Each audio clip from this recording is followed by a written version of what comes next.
Ruler School is brought to you by Odyssey Games, where you can go to get singles for all your Force of Will and other trading card games, as well as these amazing patrons. Thank you for your support. Enjoy the video.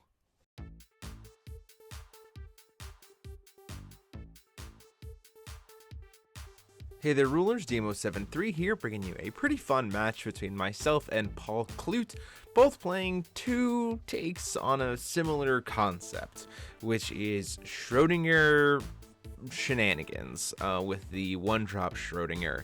I am playing a list designed by Logan Moses and Min Ha, tweaked a little bit to make it a little bit more just chill and less likely to have as much stuff.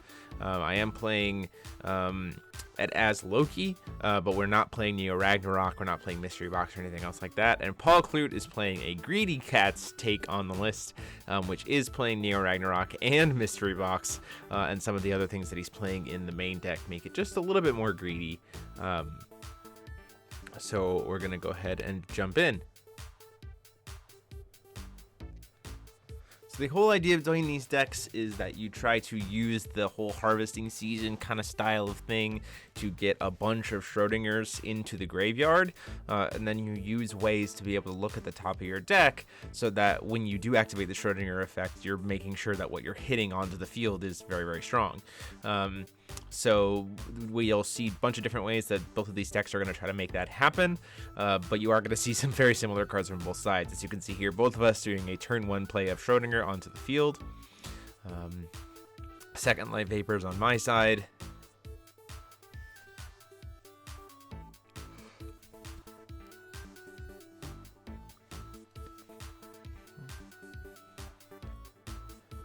Choosing to do a Reconnaissance, just to kind of help cycle, set up some potential stuff, draw into some better potential plays. This is mainly to probably help me get into a Shadow of Kronos so I get access to Darkness for harvesting season, as well as potentially get some stuff out of my way that I don't want to have to worry about drawing.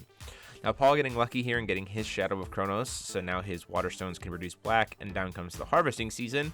So it's a matter of how many Schrodingers is he's going to send to graves. You see he's got 1 cent,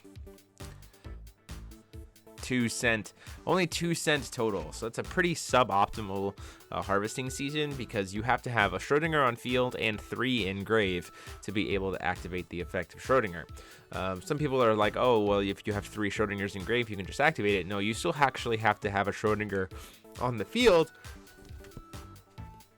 because that's the thing that's actually creating the effect. Now he swings in here with the Schrodinger, thinking maybe I'll block to try to get a Schrodinger in grave, but since he already has 2 in grave and might have a 3rd one in hand, I'm just going to take the damage. I don't really care about that at all.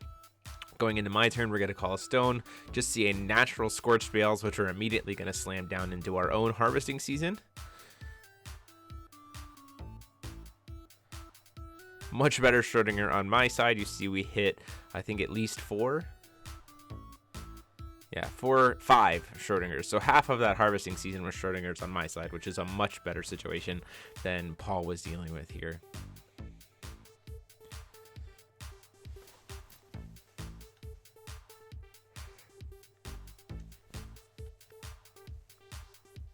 We're going to put out a second Schrodinger here, this being that if I block with one of the Schrodingers, the other one can then potentially activate twice. After or before draw, he's going to go ahead and use Shadow of Kronos to look at that top card of the deck and see if it's worth putting into his hand or sending into the grave. Seems like he hit a perfect Loki, which is a good card for him to keep into his hand, especially now that he has double black access, or access to black through Shadow of Kronos. Swings in for that 3. Go ahead and take it, go down to 34. Again, no real reason to block here right now, because at this point he doesn't have Schrodinger access with what's in his grave, so I'll just kind of take the damage, feel comfortable with that, and then be able to kind of answer it later. We're going to do a blind Schrodinger here off the top and hit a Motoko, which is really, really good to hit in the early game here. It's just going to be able to start flying in, gaining us life back, everything else. Before we make any plays, we're going to go ahead and go into combat, swing in the air for 14. We're going to attempt to move into combat. Yep, swing in the air for 14. Take Paul down to 26, and I'll gain 14 because of Motoko, so we'll go up to 45.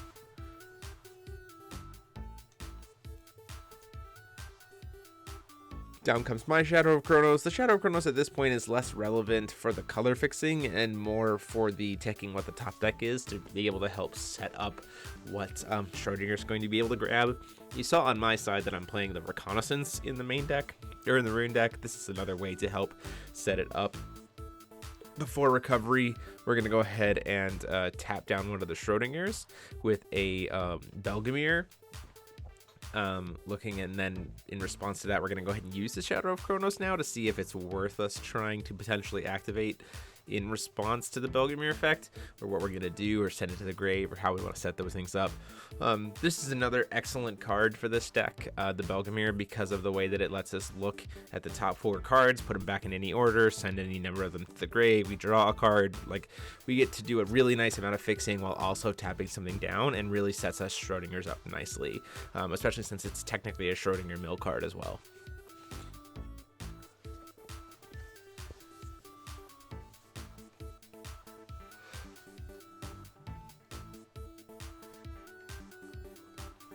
We're going to go ahead and do the Schrodinger. We hit a perfect Loki, which I think at this point is not enough to kill the Motoko.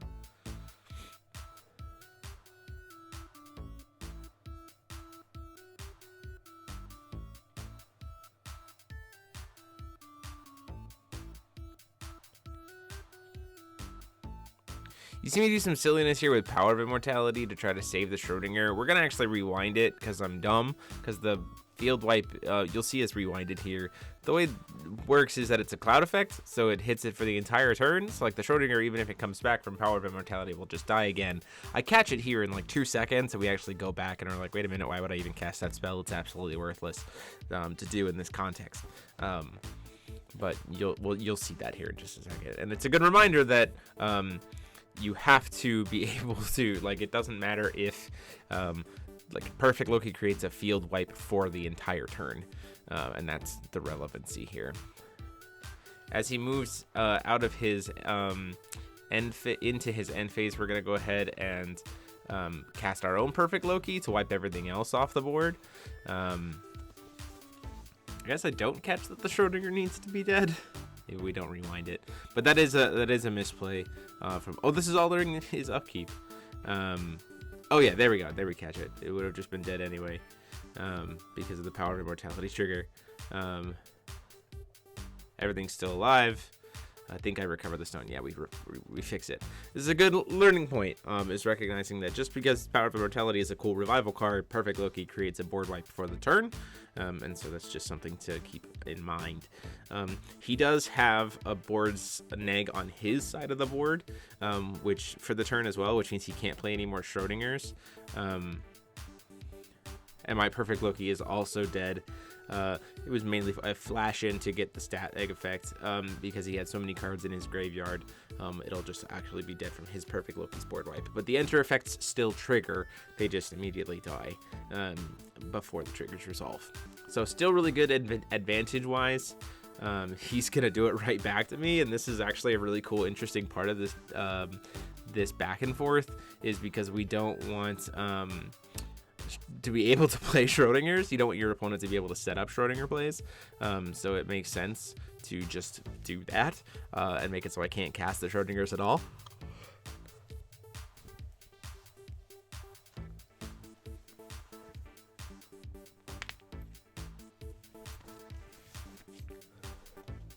Calling another stone, hitting a water stone.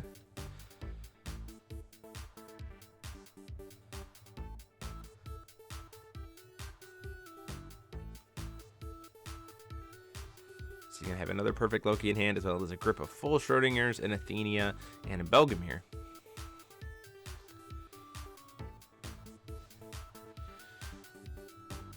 Thinking about exactly how we want to approach this, we could use the Perfect Loki we have in our hand. We could use Invitation from the Rune deck to go grab another one, so that we have at least 2. There's lots of different ways that we can potentially play this line. We are going to go ahead and do the Invitation for 2 blue. Let's just go search for any card. I think we are grabbing another Ploki at this point. We don't have to reveal it. The idea being that we want to be able to hit him once and then set up for a judgment later. This deck, both takes on this deck actually do make use of Perfect Loki's ability to recast things from grave. We have in the end game things like Motoko, the Giants, other Perfect Lokis that we'll just kind of keep reusing from the grave as we've been discarding them or sending to the grave or reanimating them or everything else. And so the late game grind of this deck is very real potential if your opponent is able to survive long enough. Sometimes this deck can just go nuts if you get a really cool early game luck spin on the Schrodingers, but sometimes you just want backup strategies. Swinging in for 8, swinging in for another 8. Go ahead and feel comfortable going down to 3,000 at that point because we have life gain access. Chooses to play a Schrodinger. In response to the cast of Schrodinger, we're going to go ahead and flash in one of our Perfect Lokis so that he doesn't get a chance to be able to activate it. And then we will pass the turn. Let Paul see what he's going to do at the end of the turn. He decides to pass. So we go to our turn. Seeing, does he have a Perfect Loki in response to anything? Doesn't seem like it, so it seems like we're pretty safe, at least for now. So this provides us with an interesting opportunity. And what we're contemplating here is we have a Perfect Loki in hand. This is going to mill us 10 cards. He hasn't Perfect Loki'd us yet. So if we can clear his board and do Judgment, we're already in a pretty solid spot, and it's going to send a ton of potential Schrodingers to the graveyard because of the effect to be able to look at the top 10. So first, we're going to go ahead and swing in for 8, and he's going to say, in moving to combat, we're actually going to tap down the Belgravir. This is good. This is good that we decided to do this first, because this way he's wasted it on a Perfect Loki Resonator, and we're fine with that. So he's going to mill. He's going to set up whatever he wants to set up. All of that is good, but now he can't hit our J-Roller. The one thing to note is that if you do Judgment and there's Belgravir, you can actually lock down your opponent from being able to call stones, which is really, really unfortunate. So having him use that resource now to deal with the Perfect Loki Resonator when our entire plan is to try to, like wipe his board, set up the J-Ruler, and then kind of go from there is a really good situation.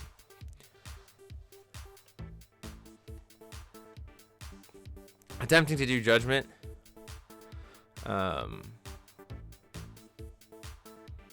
Perfect Loki. Now Paul starts to reach for the graveyard.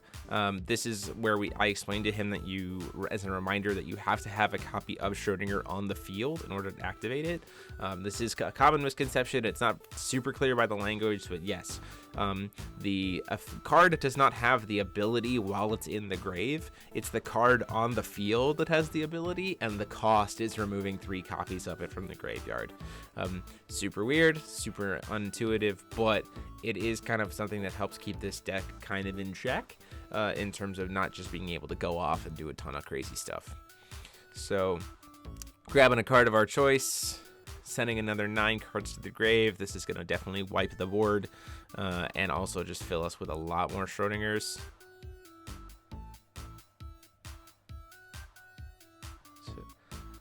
Clear things. Now it's a matter of how many cards does each player have in their graveyard to see whose Perfect Lokis are bigger. We do have enough to kill both of those Perfect Lokis off the board, which is nice.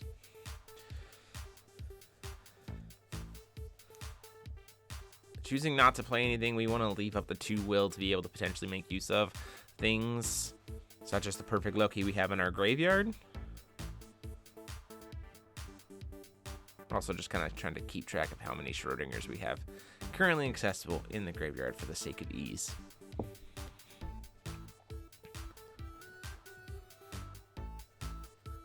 So Paul's in a weird spot. He's not playing, he has that 1 Darkness Stone, so his play lines are a little bit more limited. He does have that Shadow of Kronos, which can set up for the rest of them being darkness. It's a matter of, is it going to survive? What's he going to be able to do to make use of it? And the weird thing is here, too, is if he tries to play a Schrodinger, he knows I've got Perfect Loki in grave, and I've got Perfect Loki Will.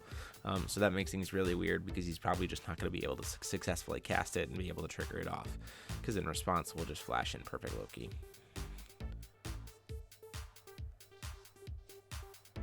He's going to give it a shot.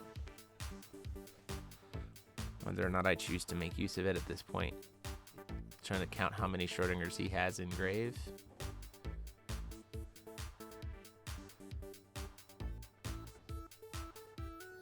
And then, yeah, like I said, in response to the cast of the Schrodinger, seeing that he has a bunch of Schrodingers, we're going to go ahead and Perfect Loki to set up to clear that field.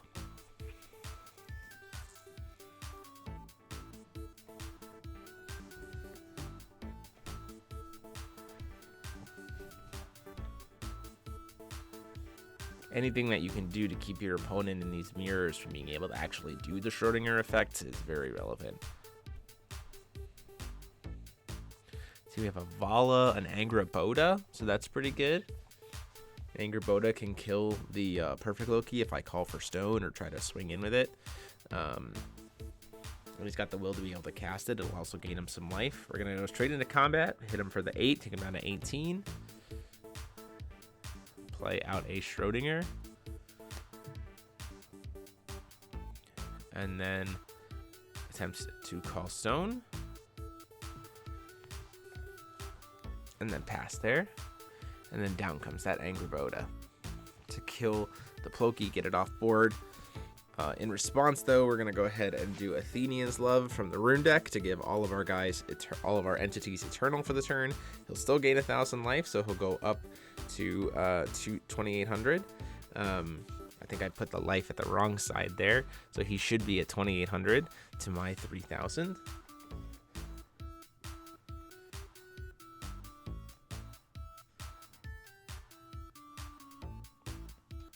But it does mean that it didn't successfully destroy my ruler, which again, once sets us up for whatever we need to kind of do to respond to everything. He's going to go ahead and play 7 for a mystery box. Seeing what he could hit here, there's a very high likelihood that he could hit a lot of different things. There's also a risk because you could hit a lot of Schrodingers. In response, we're going to go ahead and tap down our own... use Belgamir to tap down our own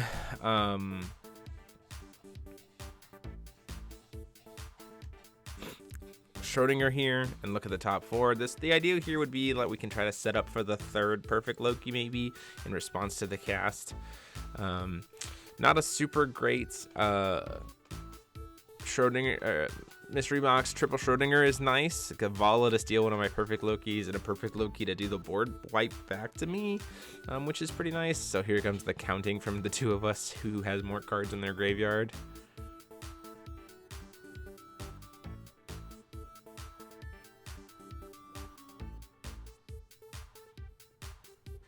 I think at this point in time I have more cards. So it'll kill everything that's not the Perfect Loki, but it'll also kill the Vala. We're going to go ahead and blind Schrodinger here.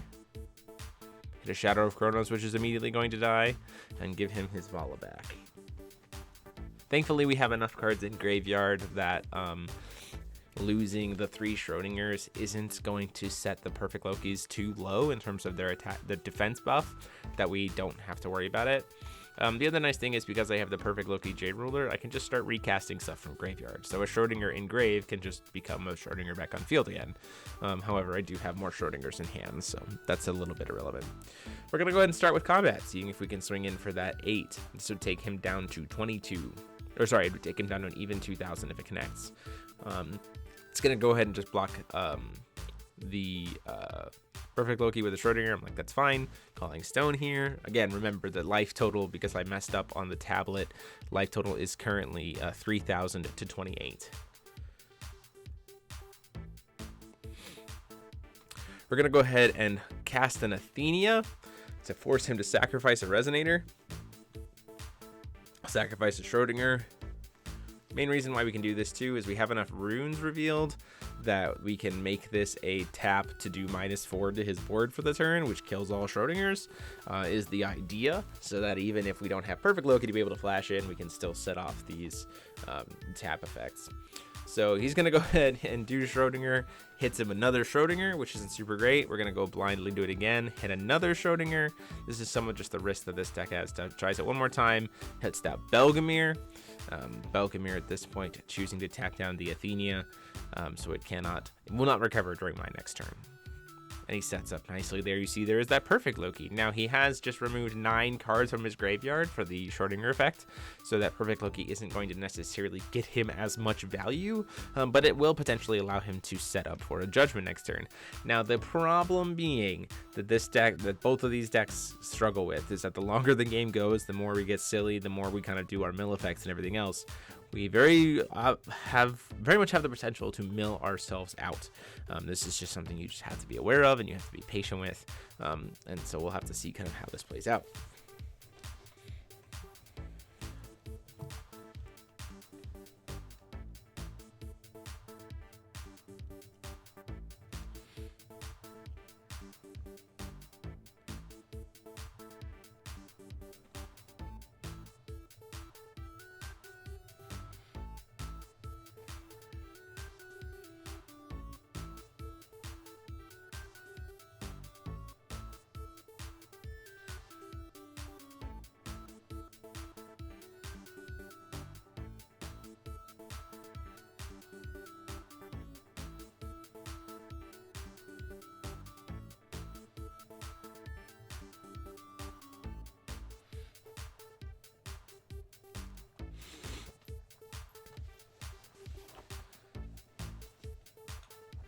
So the interesting thing here in this match as well is that both decks are playing Giants, and at this point, outside of Perfect Lokis, the only thing that can hit Giants is other Giants.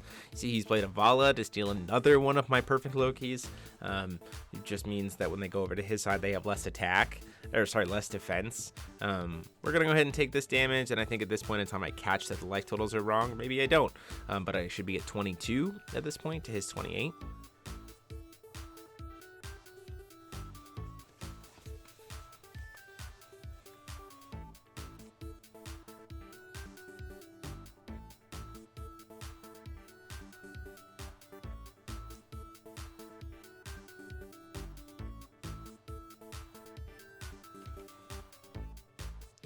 Swings in for another 8.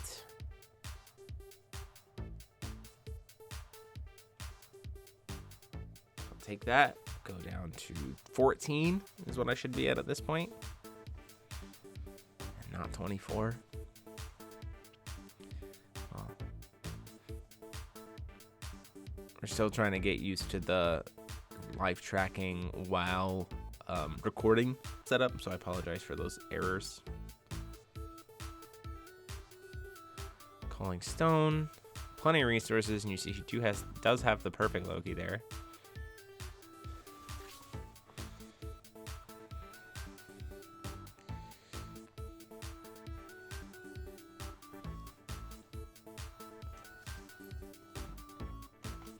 Chooses to pass the turn.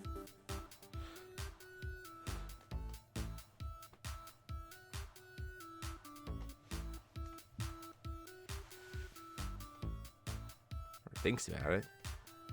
Haven't seen a lot of those runes right now. The other one of those Neo Ragnaroks, so he has to do Judgment eventually. It might be what he's saving the perfect Loki for. We're gonna go ahead and try to do a blind flip of a Schrodinger, and we hit a perfect Loki off the top, which is really good in this situation. 22 to his board during his end phase. So it is enough to kill everything. I get to take my perfect Lokis back. Everything on his side of the board dies, and we go into my turn with a full field of stuff ready to rock.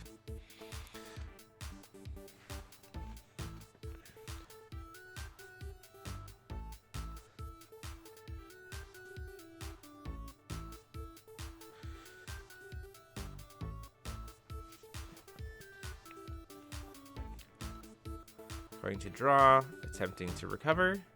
Oh, he's doing something before recovery, I think. Maybe not. No, choosing not to.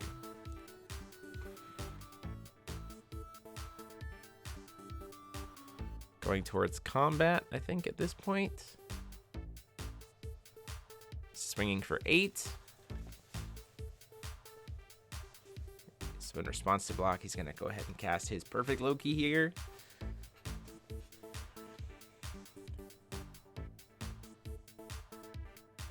This again is the count the graveyard game.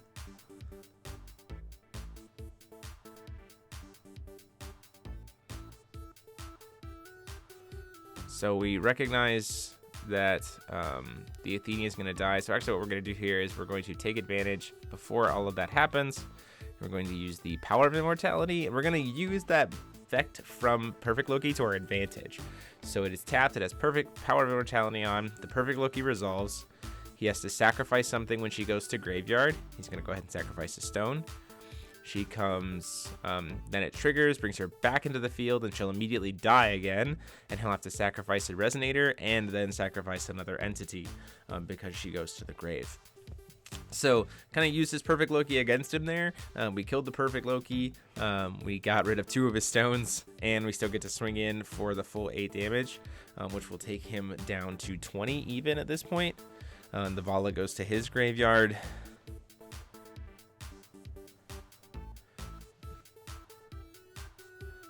So he should be at 20 life at this point, not 10. Missed that 1,000 life gain trigger. Swinging him again for 8 to take him down to 12. And then just leave ourselves recovered because there's nothing else to do. And then before he draws on his turn, just to, again to say, no, I'm not going to want you to do anything. I don't even want you to be able to judgment your Perfect Loki. We're going to flash in that Perfect Loki from grave. And we know we have a bigger graveyard than you, so we're pretty set up to be able to do that. This is mainly to prevent him from being able to do a judgment of Perfect Loki at this point or set up Schrodinger's. And he goes, because if he does judgment, Perfect Loki does hit J rulers, so it'll just immediately die because my graveyard is so much bigger than him, and that's what we want.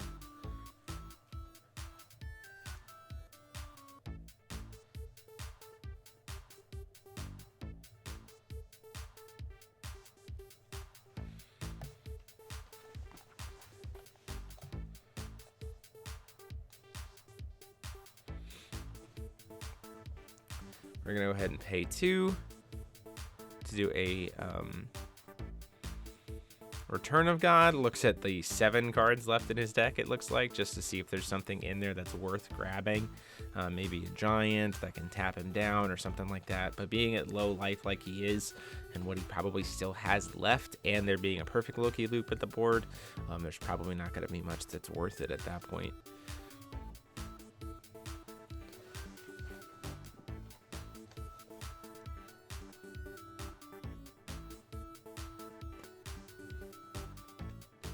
The Mecha Leviathan's going to come into play, bounce a Perfect Loki back to my hand, and then he will immediately die before the Perfect Loki gets bounced, to be honest.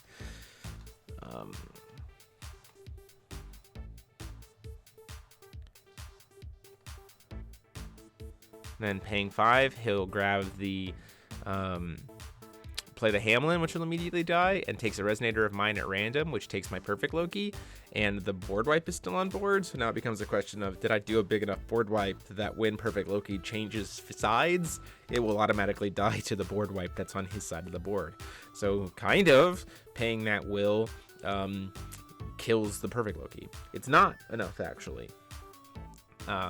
We can still just flash in a Perfect Loki at the end of his turn. We choose not to. I don't know why. He's tapped out. I think it's because he doesn't have a flyer, and we know he's at so low life that we're just going to go ahead and cast Motoko from graveyard with Perfect Loki and then swing in for lethal. And so with that, we'll go into next game.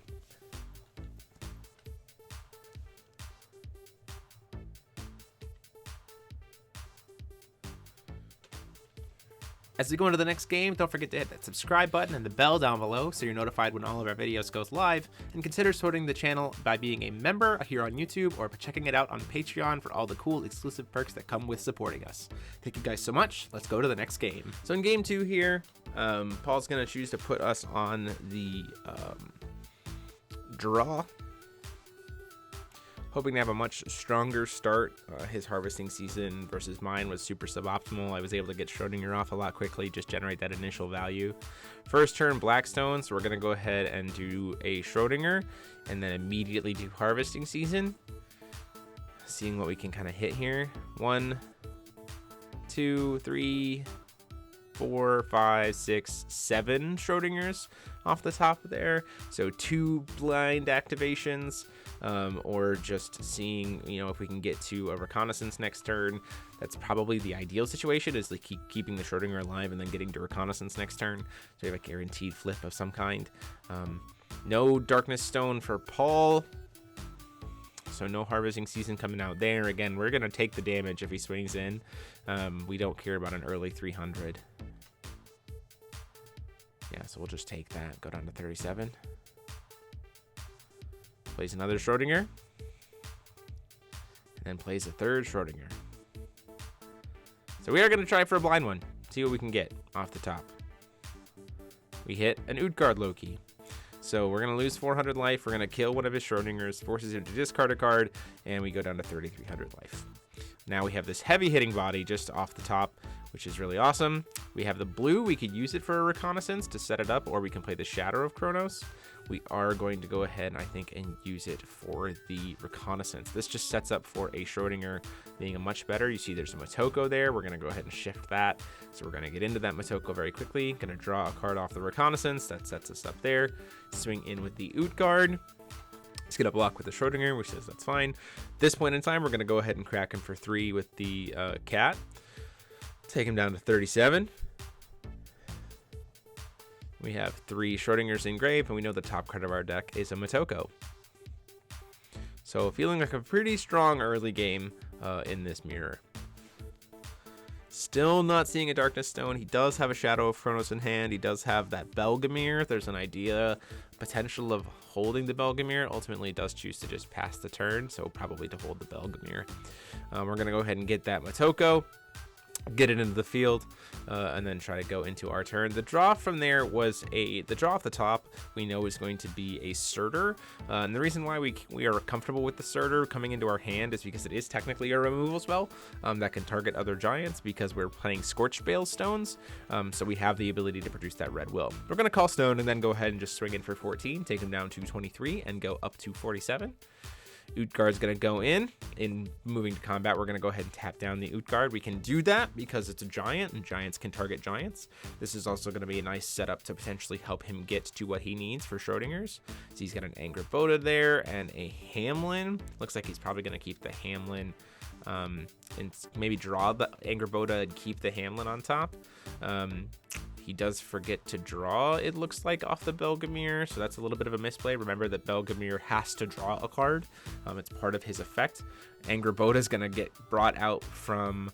Angerboda is going to attempt to get brought out by Schrodinger. We're going to go ahead and say, cool, we'll all Power of Immortality it. It'll die, immediately come back. We'll kill your Angerboda right back. We'll lose another 400 life, go down to 43, and force you to discard a card. So a lot of really weird interactions with giants killing giants super early in the game, leaving Paul with only a few cards in hand, keeping ourselves advantaged up, and gaining life and everything else.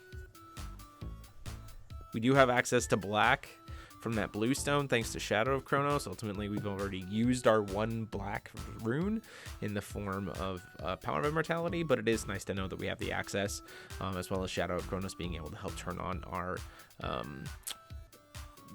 Schrodingers if we need to, or set up Schrodingers better if we need to.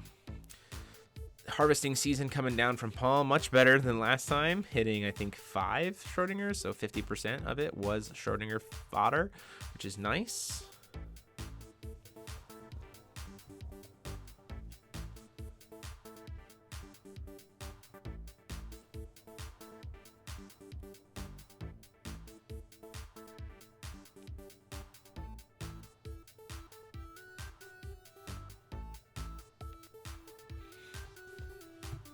Using the reconnaissance, so it looks like Paul's playing the reconnaissance as well. Has 2 Belgamirs there, so draws a Schrodinger, so potentially double Belgamir off the top with his Schrodinger play. This is really nice. Also has a 1 in hand. It's a matter of when he's going to use it, though. Plays another Schrodinger. The other problem is a lot of the stuff on my side of the board has barrier, at least the things that matter. Shadow of Kronos and Motoko both can't be hit by Belgamir, and she has flying, so I don't have enough Schrodingers to hit engrave, so at this point in time it's a matter of maybe seeing a Schrodinger to be able to mill. Clockwork Girl is also a card that we really don't care about milling. It's there to be able to, like, if she dies, potentially draw us into Motoko or something like that, as well as for the sideboard, so you can play some silly shenanigans, or like being able to play that Athenia that you saw in my hand by getting access to Greenwill. Belgamir is going to tap down the giant as we move into combat. Shipping that to the grave. We got a Vala.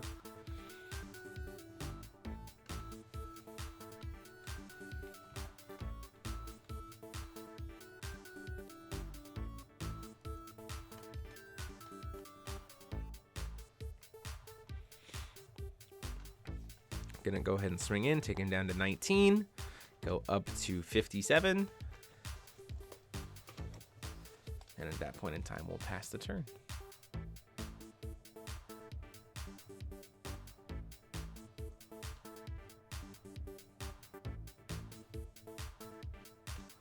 Oh no, I'm thinking we're still doing one other thing. We're gonna go ahead and play another Schrodinger, just so we have a Schrodinger to, in case we kill one, what happens to the other one. Belgamir coming in, gonna tap down one of those Schrodingers. Again, this is primarily to just feed other Schrodingers, set up for better draws, just help the deck with its consistency. This deck is 100% something that you can just get absolutely drowned in Schrodingers, so you really want to be able to have as many ways as possible to dodge them and just get them straight to grave as opposed to having them to go in your hand. But you still want 2 or 3 in your hand at all times, just so that you always have a way to be able to get the actual effect off, because sometimes I've played games with this deck where you have a bunch of Schrodingers engraved, but you can't draw one for the life of you, or like all of the ones you have already been killed. So then you just kind of are stuck with like these gigantic things in your hand that you can't cast, and it's just really suboptimal.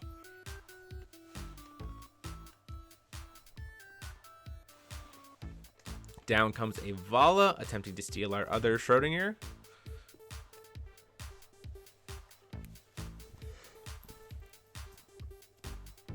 We're pretty okay with that. We get a Vala that can block to keep that Schrodinger safe, and we still have one on field.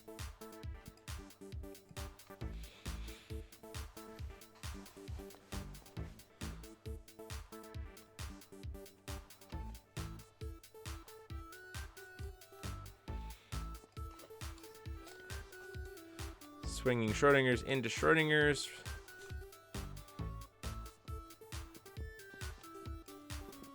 I do have the Athenian's Love, which can be used to just make sure all my guys have Eternal for the turn, but we're going to see exactly kind of what we're going to do here. We're going to let the trade happen. I don't have enough Schrodingers in grave to be able to make it happen anyway, so this helps me get 1 to grave to set up for a future Schrodinger cast. Also, as you see, I do have that perfect Loki in hand, so it does set up for a nice potential board wipe that might come later.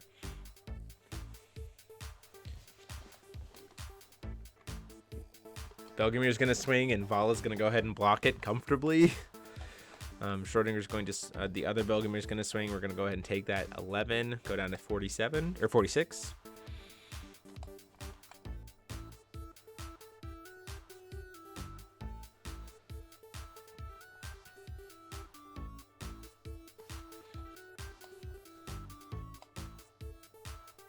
We're attempting to do Shadow of Kronos at the end of his turn.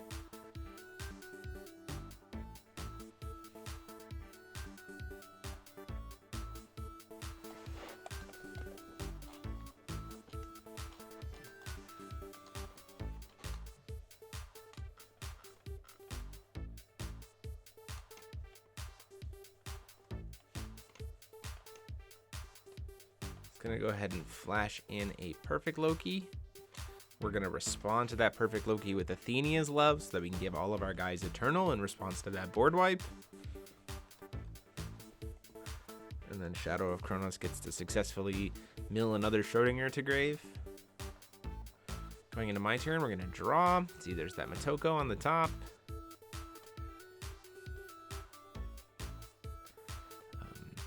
Utgard is still taps down thanks to the Belgamir. I think we choose to do Judgment here. So we have the perfect Loki in hand. It'll wipe him out. Yeah, we're doing the perfect Loki Judgment. Acknowledging that the Schrodinger, I think at this point we're making sure that he doesn't have enough Schrodingers in grave to be able to activate in response. But we are going to go ahead and try to... He does. He does have enough Schrodingers. We're still going to attempt to do the Judgment. He says that's fine. The Judgment resolves.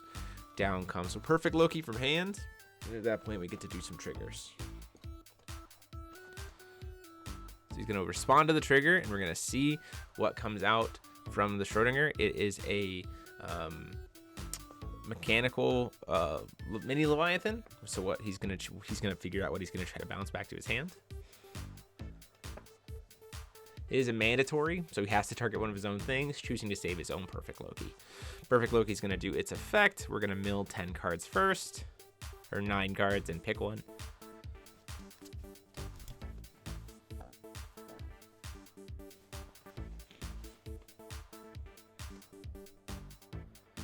Setting the rest, and then at that point in time, it will be enough for a board wipe.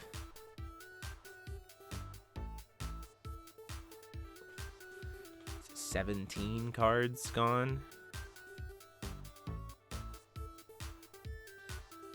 Which is enough to kill everything and get my my Schrodinger back into the graveyard. And then we're just going to go ahead and cast a Schrodinger to set up for what we could potentially do next turn. Swing in with Motoko, take him down to 500, gain another, go back up to 6 grand, and then pass the turn to him at that point. Tapped out, so he gets the whole turn to himself for nothing.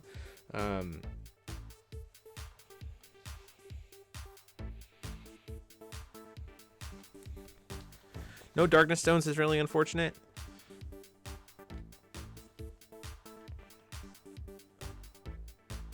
Calls Stone.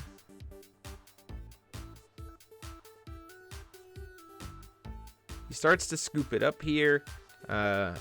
And so that is going to be, however, we kind of talk about it. We talk about what the potential triggers are.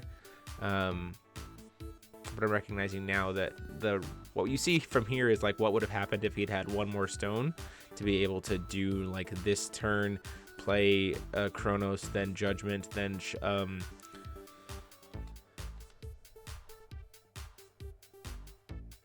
yeah. So he's calling for stone here. So we're like, wait a minute, you have Shadow Chronos, so you can do a Judgment of Ploki this turn and wipe me back and then see what's going on. So we're going to kind of see what would have happened as we continue to go here, which I think is cool to be able to show you guys that, like, Ploki is in a weird deck. I kind of wanted to see more of what this deck was doing. So we're going to play the Shadow of Chronos. I'm completely tapped out. I have nothing I can do to stop it. He has access to Black Will, so we're going to go ahead and do Judgment. He has Ploki on the field. We know that. We're going to try to set up his Judgment. He gets to do Ploki here. We're going to blind Schrodinger off the top and hit another Schrodinger, which comes into play. He gets to kind of field wipe me back. I think it will kill, and we're going to just kind of keep going and seeing what we can hit. Another Schrodinger.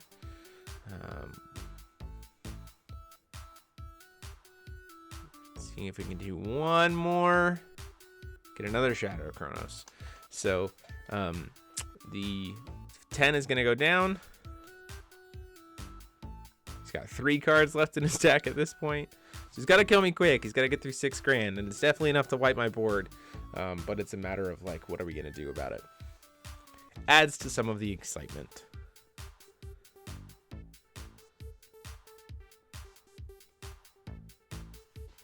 Have Eternal thanks to Ploki, so I can always just Judgment him right back. But I think I do have a Perfect Loki in hand, actually. So he gets a Shadow of Chronos. So he's got the Shadow of Chronos. He has 1 will standing up. Next turn, he'll be able to do a Neo Ragnarok. The problem is Neo Rag doesn't do a lot of damage the turn it first gets cast because you only have Surtur for swiftness. And down comes the Schrodinger, because why not? You're not really going to use the Schrodinger at this point because it's going to probably mill a card and essentially draw a card, which you don't really want to do. So we're going to go ahead and just Judgment him right back, get into a real greedy spot. I think I actually choose not to because I actually have exactly 10 cards left in my deck and I don't want to mill myself out. So we'll go ahead and just call stone. I have a Perfect Loki in hand, so it makes sense to just kind of hold on to the Perfect Loki potentially until he casts Neo Ragnarok to make it as suboptimal as possible. Playing a Shadow of Chronos here. Playing the Invitation. Gets us any card we want. We don't have to show that it's a Schrodinger, but we're going to show that it's a Schrodinger and we're going to cast it, leaving ourselves with just 1 stone. Don't know why we're not just playing Perfect Loki, but we're not.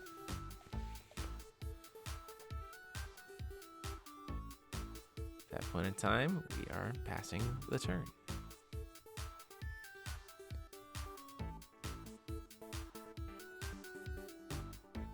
Got 2 cards left, so he's got 3 turns to try to kill me.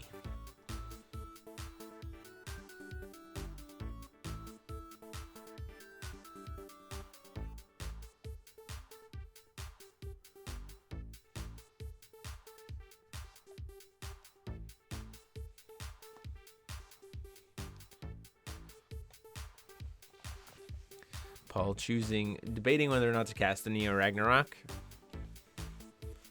Because it is in hand, or is in rune deck. Says, you know what? Yeah, we got 3 extra will. Let's do it. Let's cast the Neo Ragnarok.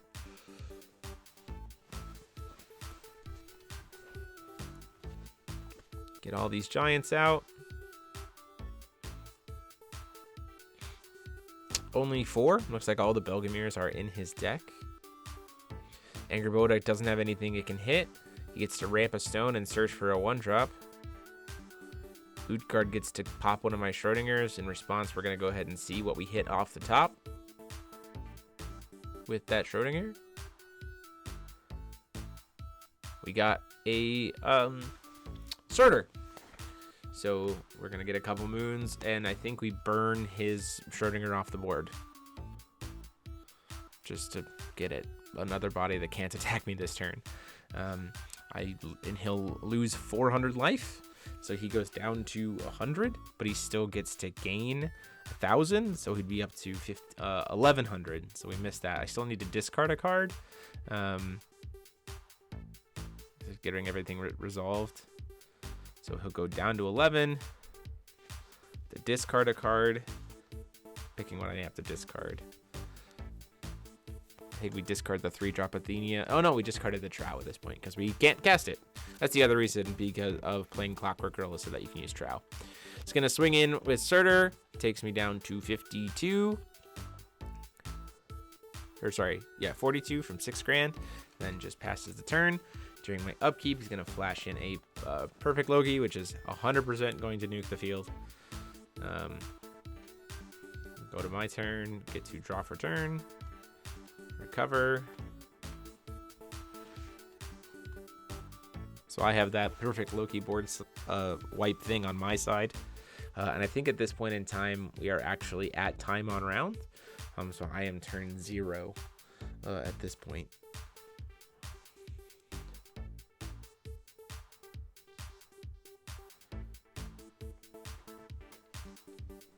So call Stone.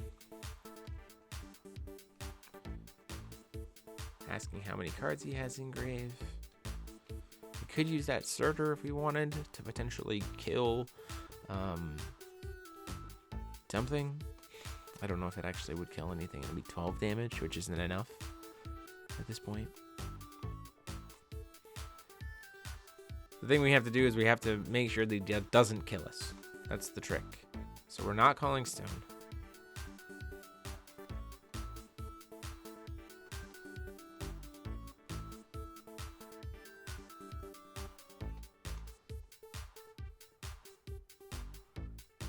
Do decide to call the Stone. We know we have Perfect Loki in hand.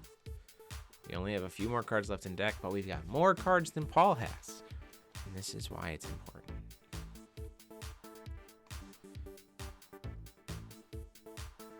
So we're paying 1. This is when things get a little silly.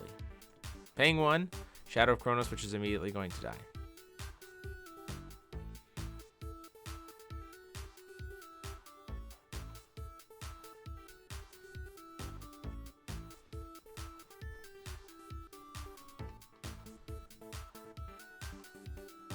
And then after his, before draw on his turn, we're going to go ahead and flash in the Perfect Loki so that we have enough stuff engraved to kill everything that isn't Perfect Lokis. The reason for doing this is because just 16 damage on board is not enough in 2 turns to be able to kill me. So feeling pretty comfortable there. And if we set up the board site, Schrodingers at this point aren't going to do anything. He's probably tapped out. In terms of bigger heavy hitting creatures, see, he only has like a few cards in hand. So I feel pretty comfortable of at least being able to stall out the game, even if we can't kill him, for the purposes of winning the match 101 in a tournament.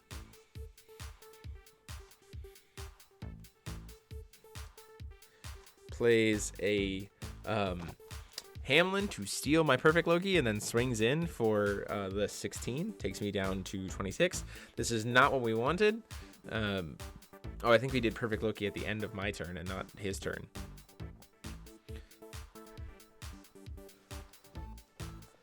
We're going to go ahead and use Belgamir on his ruler Perfect Loki, so it's tapped down. And then look at what our top 4 cards are and just see what we want our draw for next turn to be.